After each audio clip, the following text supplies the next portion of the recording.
Đêm đã khuya, nhưng Shannon, một bà mẹ vẫn cầm điện thoại lên để nhanh chóng ghi lại những điều kỳ lạ đang xảy ra ngay trước mắt mình. Lúc bấy giờ cô ấy nằm đối diện con gái, người đã từng nói với cô ấy vài giờ trước rằng nó rất sợ khi ngủ một mình trong phòng. Vì thương con nên cô cũng không nghĩ nhiều vì sao con bé lại sợ ngủ một mình, bởi trước giờ nó không như vậy. Nhưng giữa đêm, cô ấy vô cùng hoang mang khi nhận ra có điều gì đó không ổn đang xảy ra trong nhà. Đó là lý do cô cầm điện thoại quay lại cảnh lúc nửa đêm này. So, my daughter's sleeping with me in my bed tonight. She kept saying that she was really scared of something in her room. I'm a little bit shaky. I don't know if you guys can tell, but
So this is the same toy that used to go off in the past.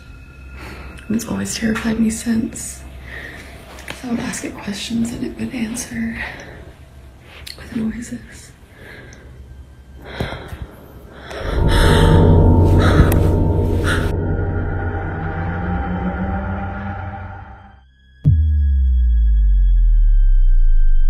Mình phải thú nhận một điều. Khi xem lần đầu tiên cảnh quay này, mình không nhìn thấy chi tiết khó giải thích này. Ngón tay trỏ của cái bàn tay đồ chơi kia, nó đang chỉ thẳng về hướng của Shannon, như thể nó muốn ám chỉ một điều gì đó. Cô ấy cho biết rằng trước đó mình đã được chứng kiến những lần tự mở của món đồ chơi này, và bây giờ sự kiện đó lại tiếp diễn. Điều khiến Shannon sợ hơn đó là cái cánh tay đồ chơi kia, nó đã có một hành động đúng lúc đúng thời điểm, như muốn nói rằng tôi đã nhìn thấy bạn. Như thường lệ, bạn có suy nghĩ gì sau khi xem qua cảnh quay đáng lo ngại này của Shannon không? Nếu có, hãy đặt nó dưới phần bình luận nhé.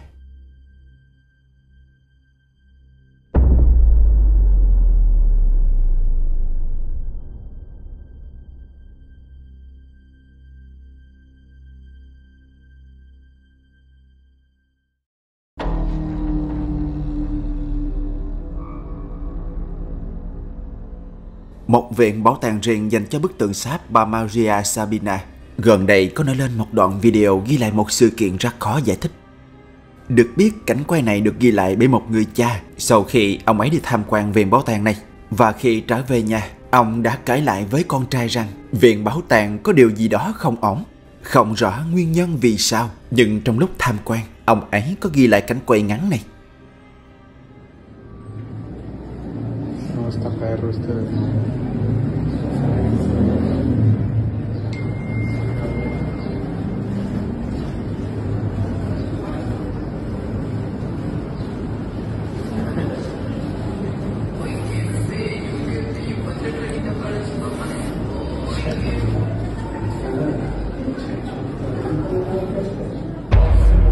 ¡Hijo de güey, qué pedo! Đầu tiên khi nhìn vào vẻ bề ngoài của bức tượng sáp, nó khiến người ta không tin đó là tượng, vì độ chi tiết làm cho nó quá chân thật, không khác gì một người bằng xương, bằng thịt. Điều bạn cần biết là bức tượng của người phụ nữ có tên là Maria Sabina này có một quá khứ khác thường, vì bà ta từng là một phù thủy. Biết rõ chi tiết tròn tròn đó, nên khi ông ấy bắt được khoảnh khắc này, người đàn ông vô cùng sốc khi nhìn thấy đầu tượng sáp của bà Sabina cử động. Có thể sự di chuyển bất ngờ chỉ là một sự trùng hợp, nhưng bấy nhiêu cũng khiến cảnh quay này trở nên khác lạ đến lạnh người. Vì đoán cái đầu sẽ cử động một lần nữa, nên người đàn ông vẫn tiếp tục quay. Nhưng lúc này bức tường đã trở về trạng thái ban đầu, bất động. Không riêng gì người cha, nhiều người sau khi xem qua cảnh quay này cũng đã giật mình vì sự cử động quá bất ngờ đó.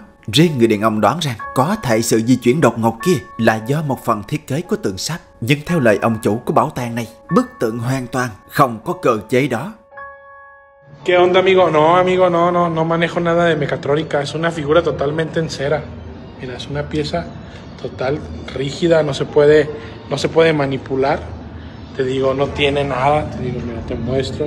No hay cables, no hay nada. No es un robot. Es una figura totalmente en cera. Vậy điều gì có thể làm cho bức tượng sáp này di chuyển được như vậy? Nếu có câu trả lời, bạn hãy mạnh dạn đặt câu trả lời dưới phần bình luận nha.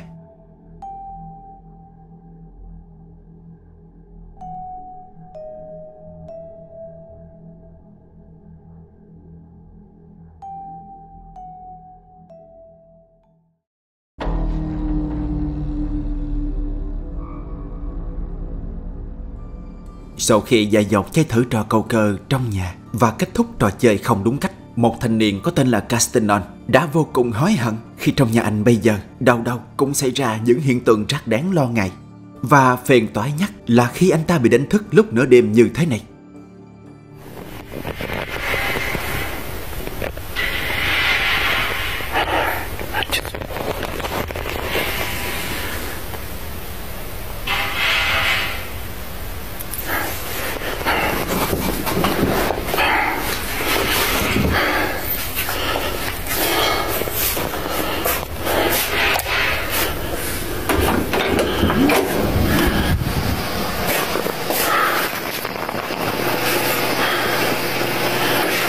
¡Ay, cabrón!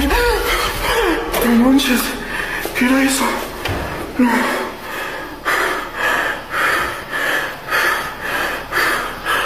Ay, no manches.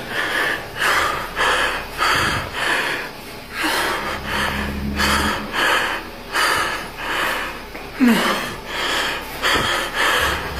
Ay, no mames.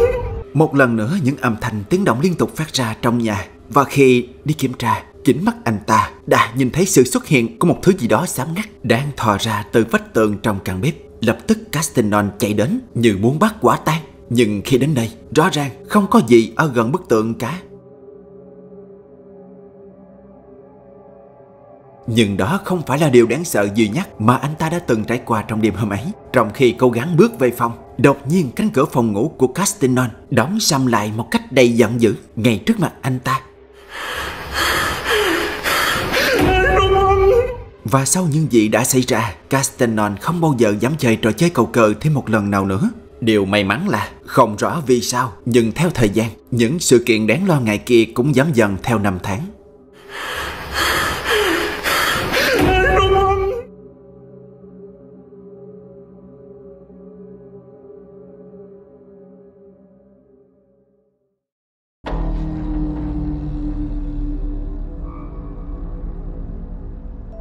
Một cảnh quay bí ẩn về một con búp bê được cho là đang bị siêu linh sở hữu hiện vẫn đang được chia sẻ rộng rãi trên các trang mạng xã hội. Người phụ nữ đã kể lại những điều kỳ lạ mà tưởng chừng chỉ có trong các bộ phim viễn tưởng về siêu nhiên huyền bí. Bà ấy nói, đôi khi bà nhìn thấy con búp bê tự di chuyển và có thêm nhiều sự kiện không thể giải thích đang xoay quanh nó. Gần đây nhận được nhiều sự yêu cầu từ người xem, nên cô đã quyết định đặt một máy quay hướng vào con búp bê và phát trực tiếp toàn bộ sự việc kỳ lạ đang xảy ra với món đồ kỳ bí này. Thời gian trôi qua, mọi người hồi hộp theo dõi trên màn ảnh nhỏ.